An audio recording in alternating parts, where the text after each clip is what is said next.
Non, enfin, moi, ce que je dis, c'est qu'il y a une continuité dans le comportement, puisqu'on sait ce qui s'est passé en 2003. On sait que depuis 21 ans, qu'à chaque fois qu'on doit trancher sur le devenir du pays, quelles sont les attitudes, etc. C'est pour ça, en disant dans le discours, au moins, nous toujours à dire à des mains, on va jamais faire casa. On a vu d'autres territoires qui ont pu évoluer. Tous les jours, on se plaît. Si la statu quo nous permettait un développement, nous permettait de remplir, d'avoir des politiques publiques hyper efficaces, j'aurais pu comprendre. Mais tous les jours, tout le monde se plaint pour l'eau, pour tout un ensemble de choses. Or, ce que nous voulons, c'est ramener cette possibilité d'avoir des leviers au niveau donc, du pays.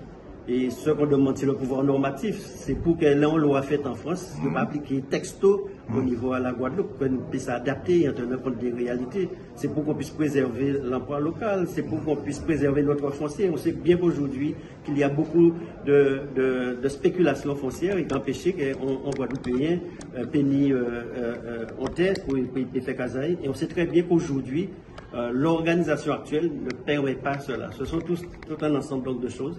C'est la fusion donc, des deux collectivités pour plus d'efficacité, mais avec des compétences nouvelles telles que la fiscalité, l'urbanisme. Aujourd'hui, quel que soit le projet que pouvoir un maire ou même un particulier, il suffit que l'ADL puisse dire non en étant puriste et puis le projet ne peut pas se faire. Donc ce sont tous ces éléments. Ce qui est dommageable, c'est que nous avons eu tout un ensemble de travaux. Et ce qui est bien, c'est que c'est la première fois qu'on voyait l'implication d'autant d'experts, d'universitaires de la Guadeloupe impliqués et qui apportent leur contribution. Un nouveau congrès, je ne sais pas, mais ce qu'il y a, c'est que, en tout cas cet après-midi, on va voter, on va proposer des résolutions.